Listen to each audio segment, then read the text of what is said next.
করো, স্বর্গ রাজ্য সন্নিকট হইল। পীড়িত দিগকে সুস্থ করিও, মৃত দিগকে উত্থাপন করিও, কুষ্ঠী দিগকে সূচি করিও, ভূত দিগকে ছাড়াইও। তোমরা বিনামূল্যে পাইয়াছ, বিনামূল্যে দান করিও। হালেলুয়া। কি বলছে? আর তোমরা যাইতে যাইতে এই কথা প্রচার করো। তাদেরকে বলেছে? যীশু খ্রিস্ট তার যে শিষ্যরা ছিল,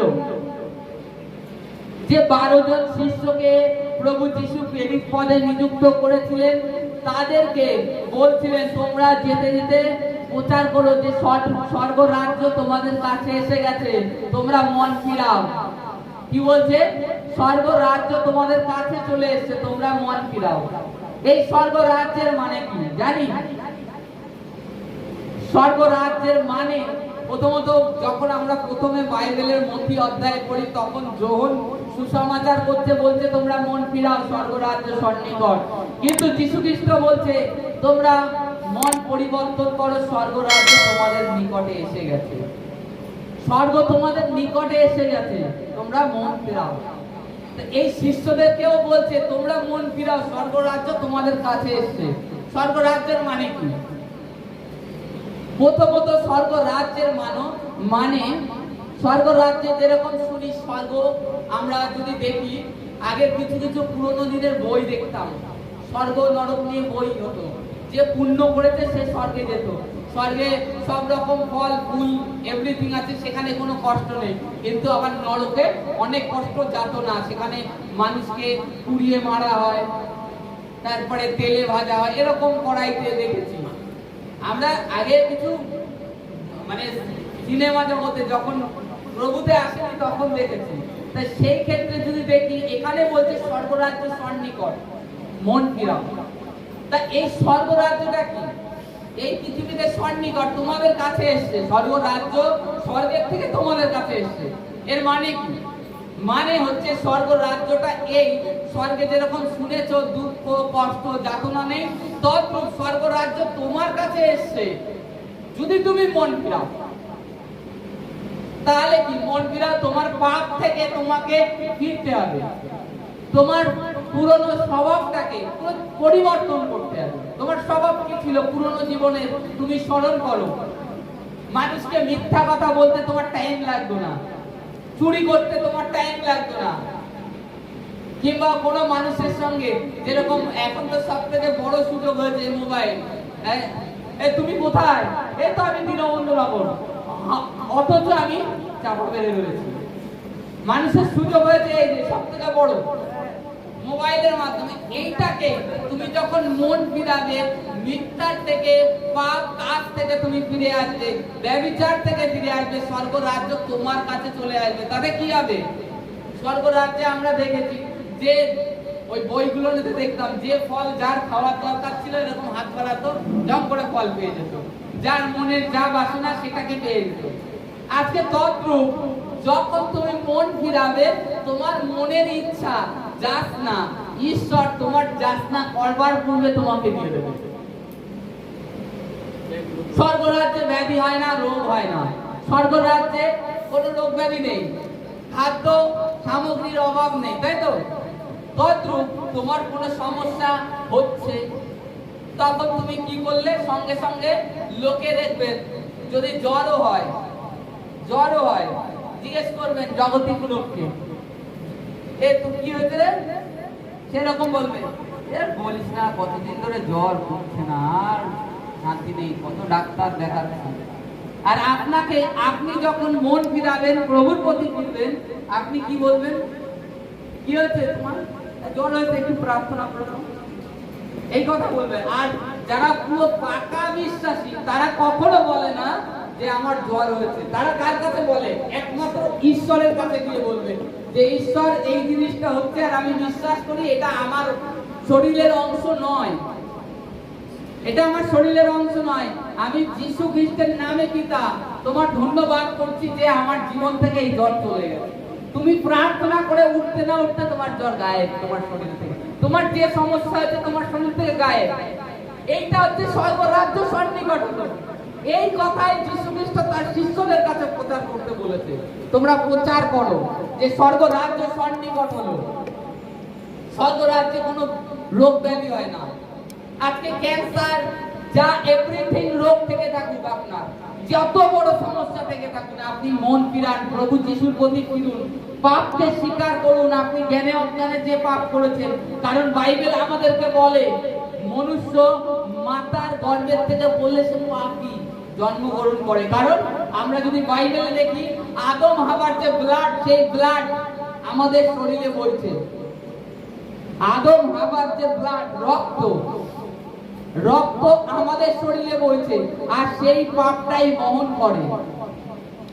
আর আজকে যখন আমরা এই পৃথিবীতে বেঁচে থাকাকালীন প্রভু যীশু খ্রিস্টকে মুক্তিদাতা, পাপ ক্ষমাকারী ঈশ্বর বলে স্বীকার করি যে তুমি আমার পাপের জন্য তোমার রক্ত ঝরিয়েছো, তখনই আমরা ধার্মিক গণিত হই। আর পাপ যেরকম দেখি ব্লাডের পাপ বহন করছে, সেই তদ্রূপ এই পাপটাকে খণ্ডন করে রক্ত দ্বারাই। এই কারণে প্রভু যীশু খ্রিস্ট ক্রুশে রক্ত ঝরিয়েছে। ক্রুশে রক্ত ঝরিতে এই কারণে যে রক্ত দ্বারা যেরকম পাপ এসছে, তদ্রূপ রক্তের মাধ্যমে পাপ ধৌত হয়। পবিত্র রক্ত পাওয়া যায়নি, মেষ গরুর, তাতে বছর বছর পাপটাকে ধুতে হতো, প্রত্যেক বছরের প্রত্যেক মানুষের। তার যীশু খ্রিস্ট তিনি একবারে পুরো সমুদায় জগতের মানুষের পাপ ধুয়ে গেছে, যে কেউ তার উপরে বিশ্বাস করবে। এখানে আর কোনো ত্রুটি রাখিনি, তিনি একবারই ক্রুশে গিয়েছেন। তারপরে বলছে স্বর্গরাজ্য সন্নিকট হলো। কি স্বর্গরাজ্য সন্নিকট হচ্ছে? স্বর্গরাজ্যে কোনো ব্যাধি, অভাব, অনটন, দুঃখ, কষ্ট থাকে না। তাদের কাছে প্রচার করো, সুসমাচার করো, তোমরা খালি মন ফিরাও। তারপরে বলছে, দেখো কি ঈশ্বর শিষ্যদেরকে কি বলছে, যে পীড়িত দিগকে সুস্থ করো, মৃত দিগকে উত্থাপন করিও, কুষ্ঠী দিগকে সুচিকিত করিও, ভূত দিগকে ছাড়াইও, তোমরা বিনামূল্যে পাইয়াছ, বিনামূল্যে দান করিও। কি বলছে? তোমরা বিনামূল্যে পেয়েছো, আর প্রত্যেককে বিনামূল্যে দিও।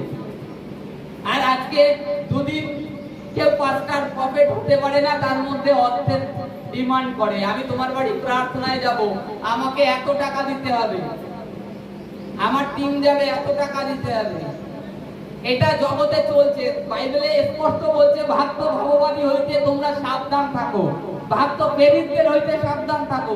বাইবেলে প্রভু যীশু খ্রিস্ট এই কারণে বলেছে তোমরা সাবধান থাকো, কারণ ঈশ্বর তোমাকে ফিরিতে দিয়েছে, তিনি বলেনি তোমাকে অর্থ নিতে। আর কি করছো? তোমাদের নিজের স্বার্থের জন্য। প্রভু যীশু খ্রিস্ট পরে বলেছে, যেখানে তুমি যাও তারা যদি তোমার সম্মুখে যে খাওয়ার সামগ্রী রাখে, সেটা তুমি স্বাচ্ছন্দ্যে গ্রহণ করতে পারো, কারণ কার্যকারী নিজ বেতনের যোগ্য হয়। তাই বলে তুমি কোনো কিছু যাওয়ার আগে তুমি ডিমান্ড করে বসলে যে আমাকে এত টাকা দিতে হবে, আমাকে এত টাকা লাগবে, 10,000, 5,000, 20,000 টাকা লাগবে, ওরকম কোন সিস্টেম নেই বাইবেলে। বাইবেলে ওরকম কোন সিস্টেম নেই। তারপরে বলছে কি, পীড়িত দিগকে সুস্থ করো, যারা ব্যাধিগ্রস্ত আছে, কারণ তোমার মধ্যে আমি অনুগ্রহ দিয়েছি, তোমার মধ্যে আমি জোরে লাইফ দিয়েছি। যে পীড়িত আছে তার উপরে মাথায় হাত রেখে প্রার্থনা করো, সে সুস্থ হবে। সুস্থ করো, এর মধ্যে কথার মধ্যে ফারাক দেখেছেন। সুস্থ প্রভু বলছে না আমি করে দেবো, তোমরা প্রার্থনা করো, কিন্তু তোমাদেরকে সম্পূর্ণ অধিকার দিয়েছে, তোমরা সুস্থ করো, করিও। এইভাবে লেখা রয়েছে যে ঈশ্বর আমাকে অধিকার দিয়েছে ব্যাধির উপরে, পীড়িতর উপরে, কুষ্ঠির উপরে, সমস্ত মৃত্যুর উপরেও দিয়েছে। দেখুন কি লিখেছে, মৃত দিগকে উত্থাপন করিও, যারা মৃত তাদেরকে উত্থাপন করিও, কারণ ঈশ্বর অধিকার তোমাকে দিয়েছে।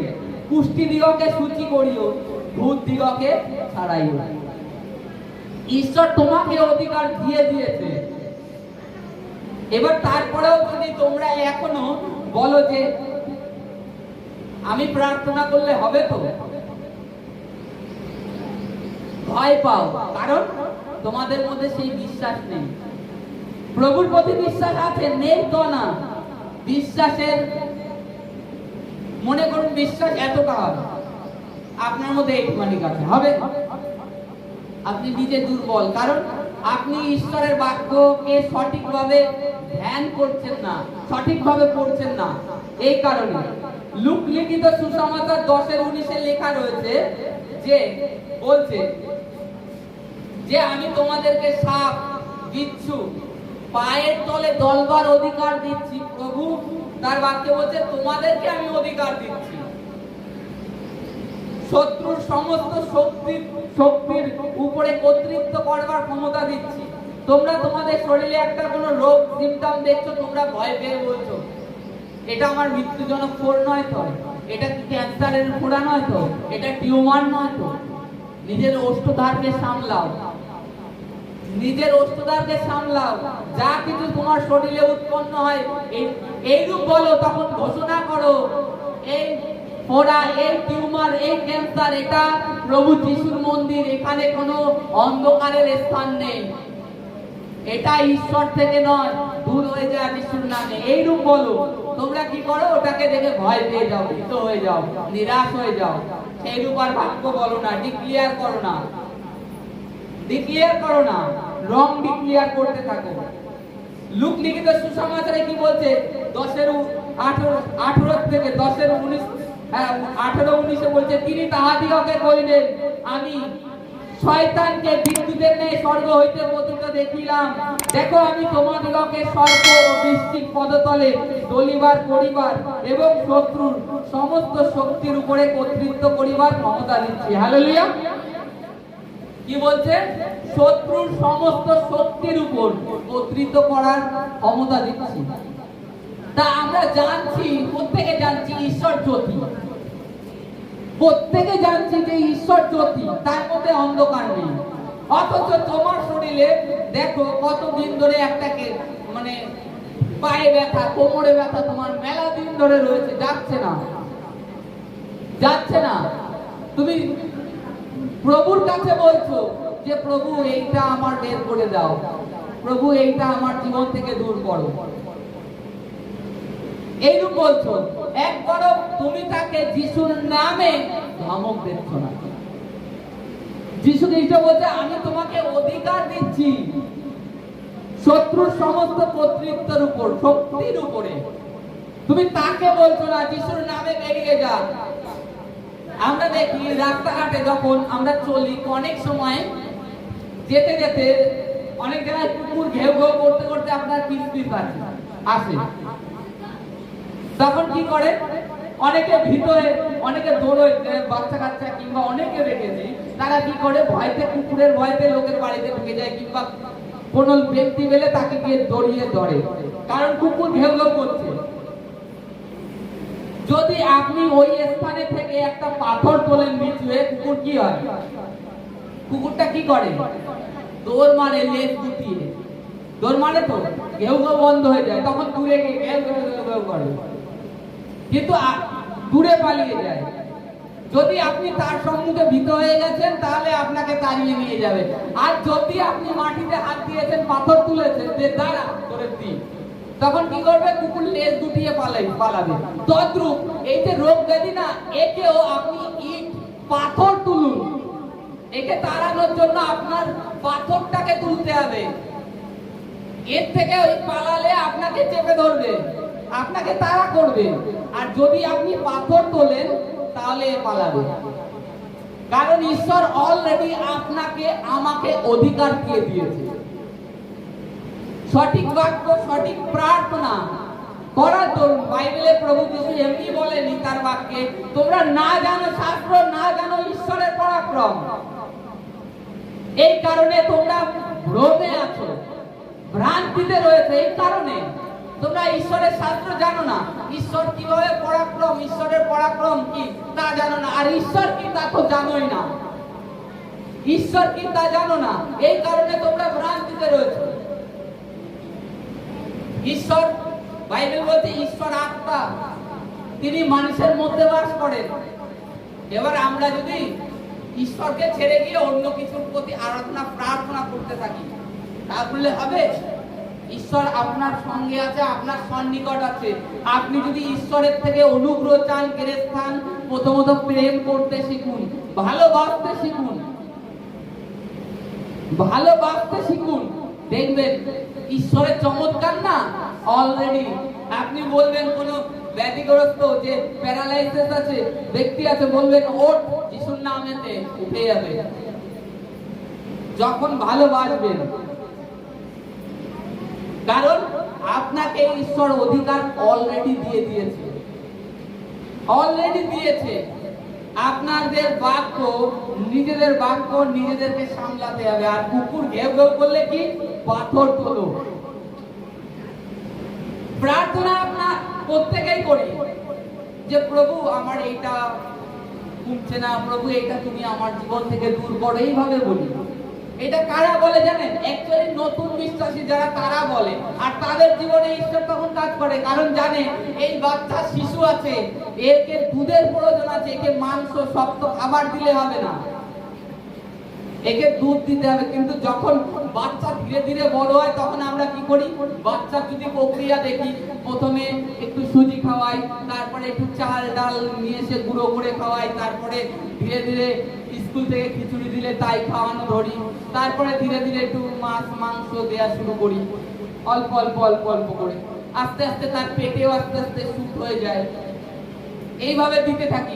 তারপরে যখন বাচ্চা অলরেডি বড় হয়ে যায়, তখন কি সম্পূর্ণভাবে তাকে একটা থালায় একটা ভাত কিংবা একটু মাছ মাংস যা রান্না হলো তার সামনে আমরা দিয়ে দিই, এবার খা বাবা, বসে বসে খা, কারণ তুই খেতে পারিস। যখন ঈশ্বরের রাজ্যে আমরা প্রবেশ করি, যখন শিশু থাকি, তখন ঈশ্বর আমাদের ওই প্রার্থনা শোনেন, ওই প্রার্থনা শোনেন আগে যে প্রভু তুমি দূর করো, তখন শোনেন। কিন্তু যখন আমরা বিশ্বাসীরা যখন বাড়তে থাকি, বড় হই ধীরে ধীরে খ্রিস্টতে, তখন ঈশ্বর আমাদেরকে ওই রূপ আস্তে আস্তে খাদ্য দিয়ে দেয়। আমি তোমাকে দিয়েছি, তুমি এবার কি করবে? খাও ধীরে ধীরে, তোমার যেটা প্রয়োজন তুমি নাও। ঈশ্বর বাইবেলে বলছে তুমি ভয় করো না, ভয় করো না, আমি তোমার সঙ্গে সঙ্গে রয়েছি। ভয় করতে ঈশ্বর বারণ করেছে। মথি 10:28 দেখুন, পরের পেজে।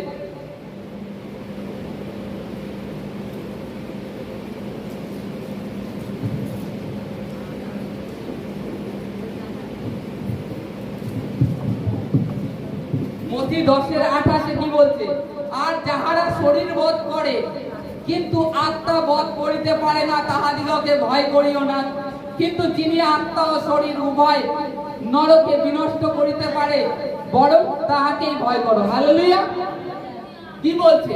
ঈশ্বর স্পষ্ট বলছে, যাহারা শরীর বধ করতে পারে তাদেরকে ভয় করো না। এবার তার মধ্যে আছে প্রথমত আমরা যদি দেখি আমাদের ক্ষেত্রে যে শয়তান আছে, রোগ ব্যাধি দেয়, শয়তান রোগ ব্যাধি দেয়। আর শয়তানের মেন কাজ কি? আপনাকে দ্বারা প্রথমত রোগ ব্যাধি কখন দেবে আপনার জীবনে? যখন আপনার দ্বারা পাপ করাবে সে। প্রথম কাজ আপনাকে যে কোনো ভাবে পাপ করাবে, তারপরে আপনার শরীরে রোগ ব্যাধি দেবে। আর আপনি যদি পাপ না করেন, তাহলে আপনাকে কিচ্ছু দিতে পারবে না। আর দ্বিতীয়ত বলছে কাদেরকে ভয় করে না? যারা শরীর বধ করতে পারে। প্রথমত আমরা দেখি জাগতিক মানুষ, যদি দেখি জাগতিক মানুষ আমাদের এই শরীরটাকেই হানি করতে পারে, ক্ষতি করতে পারে। আর শয়তান, তারা আমাদের এই শরীরটাকে ক্ষতিগ্রস্ত করতে পারে, কিন্তু আমাদের ভিতরে যে আত্মা ঈশ্বর দিয়েছে, এই আত্মাটাকে কেউ নষ্ট করতে পারে না, একমাত্র ঈশ্বর, একমাত্র ঈশ্বর। আর তাই প্রভু যিশু বলছে তোমরা তাকেই ভয় করো। তাকে? ঈশ্বরকে, যিনি শরীর ও আত্মা উভয়কে নরকে নিক্ষেপ করতে পারে, নষ্ট করতে পারে, তাকে ভয় করো। তোমরা রোগ ব্যাধিকে কেন ভয় করছো? তোমরা ঈশ্বরকে ভয় করো না। দেখবে অলরেডি তোমাদের জীবনে যখন ঈশ্বরকে ভয় করবে না, যখন ঈশ্বরের ভয় কি? তোমার মধ্যে ঈশ্বরের ভয় পবিত্র ভয়, ঈশ্বরের ভয় পবিত্র ভয় তোমাকে তোমার সমস্ত মন্দ কাজ থেকে ফিরায়, ধুয়ে পরিষ্কার করে। ঈশ্বরীয় ভয়, পবিত্র হয়, যা তোমাকে পুরো পরিষ্কার ধৌত করে। ধীরে ধীরে ধীরে ধীরে খ্রিস্টের সমরূপ তোমাকে, খ্রিস্টের যেরকম বাইবেল বলছে তোমরা খ্রিস্টের নতুন সৃষ্টি, তোমাদেরকে খ্রিস্ট যিশুর চরিত্রে পরিবর্তন করে করে তোমাদেরকে ধীরে ধীরে খ্রিস্টের মতো তৈরি করে ফেলে ঈশ্বরীয় ভয়ে। আর শয়তানি ভয়ে কি করে? সে তোমাদেরকে মৃত্যুতে নিয়ে যায়, মৃত্যুতে নিয়ে যায়, নাশে নিয়ে যায়। তোমার আত্মাটাকে, তোমার মধ্যে যে আত্মা ঈশ্বর দিয়েছে সেটাকে শোকিত করে ফেলে দেয় মৃত্যুর ভয় এগুলো। তা ঈশ্বর বলছে, প্রভু যিশু বলছে তোমরা ভয় করো না, মৃত্যুর ভয় করো না, শরীরের হানির ভয় করো না, একমাত্র ঈশ্বরকে ভয় করো। যে আমার এ হচ্ছে তা হচ্ছে, তুমি যিশুর নামে তাকে আদেশ দাও আর বলো প্রভু তোমার ধন্যবাদ করি, আমার শরীরের এটা অংশ নয়। কারণ বাইবেলে তো লেখা আছে প্রভু আমার শরীর পবিত্র আত্মার মন্দির, আর আমি বিশ্বাস করি আমার জীবনে এই জিনিসটা নেই, এই ব্যাধিটা নেই।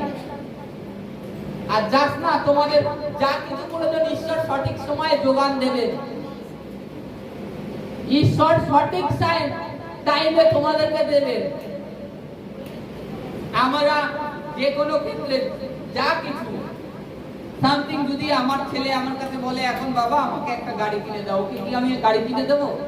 কারণ ও বয়স প্রাপ্ত হয়নি, প্রথমত সামান্য সাইকেল করছে, তাই আমি বলছি আমাকে নতুন সাইকেল। আমি বলছি পরীক্ষায় ভালো রেজাল্ট কর তারপরে দেবো, একটা সময় আছে। ও যখন যেটা চাইবে তা যদি আমি দিয়ে দিই একটা দুর্ঘটনা ঘটিয়ে ফেলবে না।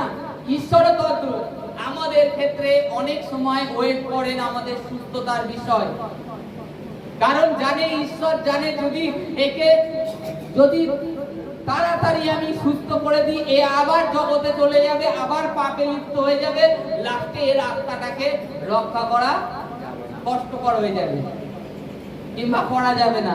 এই কারণে অনেক সময় অনেক লোক দীর্ঘদিন ধরে মণ্ডলীতে আসে, তারপরেও তাদের জীবনে একটু একটু সমস্যা থেকে থাকে, কারণ এগুলোর প্রভু ইচ্ছাকৃতভাবে তিনি তাদের জীবনে রেখে দেয় না। মানে অলরেডি শয়তান আমাদের শরীরে, যে ঈশ্বর কোনো সমস্যা দেয় না, শয়তানই পারমিশন নিয়ে থাকে ঈশ্বরের দ্বারা। এটা প্রত্যেকের ভালোর জন্য। যেরকম আমরা আমাদের সন্তানের মন্দ চেতে পারি না কখনো, তদ্রূপ ঈশ্বরও চান না। এই কারণে তার পুত্রকে পাঠিয়েছেন, এটা আমাদের বুঝতে হবে। আর আমাদেরকে যে ব্যাধি, আমি কি বলেছিলাম, যে রোগ আছে, সমস্যা আছে, কুকুরকে ইট তোলো, অবশ্য তোমার থেকে সে লেজ গুটিয়ে পালাতে বাধ্য। কারণ তোমাদের মধ্যে ঈশ্বর জয় লাইফ দিয়েছে, পবিত্র আত্মা দিয়েছে। আত্মা, ঈশ্বরীয় আত্মা আছে, তাছাড়াও পবিত্র আত্মা দিয়েছে, তোমাদের সুখ দুঃখের সাথী। আর সে অধিকার দিয়েছে, তোমরা খালি মুখ থেকে ডিক্লেয়ার করো। যে বাইবেলে এই কারণে বলে গেছে বারবার, আমরা যদি দেখি নতুন নিয়ম পুরনো নিয়মে লেখা আছে তোমরা বাক্য ডিক্লেয়ার করো, ঘোষণা করো। দরিদ্র আছে সে বলুক ধনী, পীড়িত আছে সে বলুক নিয়ত কন্টিনিউ জব করুক যে আমি খ্রিস্ট যিশুতে সুস্থ হয়েছি, আমার অর্থ কম আমি পেয়েছি, আমার সন্তান নেই, এভরিথিং তোমরা বলো। তোমরা ডিক্লেয়ার করছো না, পাচ্ছ না, ডিক্লেয়ার করতে হবে, করছো না, করো, বাক্য ডিক্লেয়ার করো। বাক্যের সামর্থ্য জানো না, কারণ এই ঈশ্বর যখন এই পৃথিবী বিশ্ব ব্রহ্মাণ্ড রচনা করেছেন, তিনি কিন্তু কিছুই দেখেননি, ঈশ্বরও কিছু দেখেনি, তিনি বলেছেন আর তাতে সব হয়ে গেছে। তোমরাও মুখ থেকে ডিক্লেয়ার করো, কারণ তোমাদের মধ্যে সেই আত্মা রয়েছে, সেই পবিত্র আত্মা রয়েছে। তোমরা মুখ থেকে বলো, দেখবে হয়ে যাবে, হতে বাধ্য। এটা অ্যাকচুয়ালি যদি আমরা দেখি যারা জাদু টোনা করে তারা কিন্তু ওই যে আপনাকে যা কিছু দেয় ওতে কোনো কাজ করে না। তারা রাত্রে বসে বাক্য ডিক্লেয়ার করে, বলে আমি ধ্যান করব, তারপরে বলবো, পাল কথা, বাক্য ডিক্লেয়ার করা আর কিছু না। আমি এদিনকে দেখছিলাম ইউটিউবে, মানে একটা আমাদের এই ফাস্টার তিনি দেখাচ্ছে যে জগতে অন্তিমে যেগুলো হবে তা শুরু হয়ে গেছে। ওপেন জাদু টোনা করা, ওপেন মানুষের ক্ষতি করা শুরু হয়ে গেছে। মনে করুন আজকে খেলা হচ্ছে কোনো টিম, আজকে যেরকম মনে করুন ব্রাজিল আর্জেন্টিনার খেলা, ফুটবল খেলা, সেই ফুটবল খেলার প্লেয়ারকে নেবে, হাতে তার সেম একটা জার্সি পরিয়ে তার নম্বরটা দিয়ে তাকে বলবে আমি তোর উপরে হানি করছি, জায়গায় বসে এরকম হানি করবে, এরকম সুই দিয়ে মারবে, আর অটোমেটিক যে খেলছে সে পেটে ব্যথায় ছটফট করে খেলার থেকে উঠে যাবে, খেলতে পারবে না। এটা হচ্ছে জাদু টোনা যারা করে তারা করে, বাক্য ডিক্লিয়ার করে। তোমরাও বাক্য ডিক্লিয়ার করো, কারণ ওরা তো শয়তানি শক্তি। যদি এতটা পাওয়ারফুল হয় তাহলে ঈশ্বরের শক্তি কতটা পাওয়ারফুল। বাক্য ডিক্লিয়ার করতে ভুলে যাও, কারণ জগতের অন্ধকারে অভিলাষের কারণে কি হলো আজকে আমাদের ওয়েস্ট বেঙ্গল রাজ্যে কি হলো, মুখ্যমন্ত্রী কি ঘোষণা করলো, আরে যা করার করতে দাও না, কারণ সে তার স্থানে আছে আর তুমি তোমার স্থানে আছো। তোমাকে যে স্থানে রেখেছে তুমি সেই স্থানের কাজটা সঠিকভাবে করো, তবে দেখবে তোমার দুঃখ থাকবে না, কষ্ট থাকবে না, অশান্তিও থাকবে না। তুমি অন্যের বিষয়ে আর ভাবতে যেও না। ঈশ্বর তোমাকে অধিকার দিয়েছে, ঈশ্বর তোমাকে মনোনীত করেছে ঈশ্বরের কাজের জন্য, সুসমাচারের জন্য, পীড়িতদের উপরে হাত দেওয়ার জন্য, কুষ্ঠদের উপরে সুস্থ করবার জন্য, মৃতদেরকে জীবিত করবার জন্য। তুমি এই বাক্য ভুলে গিয়ে তুমি জগতের অন্য কাজ করতে গেলে হবে না। আমি কাঠের কাজ করি, আমাকে যদি নিয়ে যায় এখন চলো তোমাকে ওই স্লাইডিং করতে হবে, আদৌ আমি স্লাইডিং এর কাজ জানি না, তা করলে হবে? ওই দেখে ওই একটু নাড়াচড়া করে হচ্ছে না, হয়তো অনেক দ্রুত হয়ে যায়, অনেক কষ্ট হলো, কিন্তু যে পুরো দক্ষ সেই কাজে সে গেলে হয়তো তার আধা ঘন্টা টাইম লাগবে। আমি তো ও কাজে দক্ষ নই। তো অতএব তোমাদেরকে ঈশ্বর যে কাজে নিযুক্ত করেছে সেই কাজে মন দাও, তবে দেখবে যখন ঈশ্বরের কাজে মন দেবে তখন দেখবে তোমাদের সুস্থতা অলরেডি চলে আসছে, তোমাদের সুস্থতা চলে আসছে। তোমাদের তার জন্য ভাবতে হবে না আর বলতে হবে না প্রভু সুস্থ করো। কি একটা জিনিস মনে রাখবে যে সব থেকে বড় কথা, যে কলে জল পড়ে হাজার লোক মনে করো যে কলের জল খেয়ে জীবন ধারণ করে, আর সেই কলের মুখ কখনো শুকনো থাকতে পারে? সেই কল কখনো শুকনো থাকতে পারে? যে শুকিয়ে থাকলে হাজার লোক গ্রামের এসে ওই কল থেকে চেপে জল নেয়। আর সেই কল যদি বলে আমার তৃষ্ণা লাগছে, এরকম হয় কখনো? না। তদ্রূপ তুমি যখন সকলকে জল দিচ্ছ, তোমার সবসময় জলে তোমার ভেজা থাকবে, তোমার জলের তৃষ্ণা আর পাবে না। তোমাকে ঈশ্বরের বাক্যে মন দিতে হবে, যে কি বলেছে, আমাকে ঈশ্বর অধিকার দিয়েছে সাপ, বিচ্ছু আর শত্রুর সমস্ত শক্তির উপর। শত্রু কথার অর্থ তোমাদের জীবনে আসা যে সকল রোগ ব্যাধি শত্রুর থেকে আসে, শত্রু মন্দ চায়। ঈশ্বর জ্যোতি, বাইবেলে কি বলছে? স্বর্গ রাজ্য সন্নিকট হলো, মন ফিরাও। কি? পাপ থেকে মন ফিরাও, তাহলে ঈশ্বরের রাজ্য তুমি দেখতে পাবে। যদি পাপ থেকে মন ফেরাও তাহলে স্বর্গের রাজ্য কি হয় সেটা তোমার জীবনে এই পৃথিবীতে দেখতে পাবে। আরে স্বর্গ রাজ্য, স্বর্গ তুমি দেখোনি, তুমি মানে অ্যাকচুয়ালি স্বর্গের যদি স্বর্গের অনুভব যদি এই পৃথিবীতেই না করতে পারো তাহলে কি করে তুমি জানবে, কি করে তোমার হৃদয়ে বিশ্বাস করবে যে স্বর্গ বলে আছে? দেখেছো কেউ? সেই অনুভব প্রভু যীশু খ্রিস্ট এই পৃথিবীতেই তোমাদেরকে করাতে চান। স্বর্গটা কি, কেমন হতে পারে, এই অনুভব করানোর জন্য তিনি বলছে তোমরা তাদের কাছে গিয়ে সুসমাচার করো, বলো স্বর্গ রাজ্য সন্নিকট হলো। সেই স্বর্গের রাজ্যের মজা কি, আনন্দ কি, সেটাই উপভোগ করার জন্য আজকে আমরা মণ্ডলীতে একত্রিত হই। আজকে কেন যারা আমরা নতুন আসি কিংবা যারা মনে দুঃখ কষ্ট বেদনা নিয়ে আসি, যে পুরনো নতুন যে হোক, যখনই কলুসায় এসে পা দিই তখন একটা অদ্ভুত শান্তি আমরা অনুভব করতে পারি, যে কি একটা শান্তি, সকল চিন্তা ভাবনা ভুলে জন্য আমি আমার কোনো দুঃখ নেই, কোনো কষ্ট নেই, কোনো ভাবনা নেই, ভুলে যাই কেন? এইটাই প্রভু তোমাদেরকে বুঝাতে চাচ্ছেন যে স্বর্গ রাজ্য তোমাদের কাছে এসে গেছে। তোমাদের এখানে ওখানে দৌড়ভাগ করার প্রয়োজন নেই। ঈশ্বরের কাছে আসো, পাপ থেকে মন ফিরাও, আর আমি তোমাদেরকে অধিকার দিচ্ছি পীড়িতদেরকে সুস্থ করবার জন্য, কুষ্ঠীদেরকে সুস্থ করবার জন্য, মৃতদেরকে জীবন দান করবার জন্য। আমরা ভুলে যাই। Hallelujah, hallelujah, hallelujah, hallelujah. যাদের ধন্যবাদ আছে তারা দিয়ে যাবে বোধ থেকে এসে। হালেলুয়া।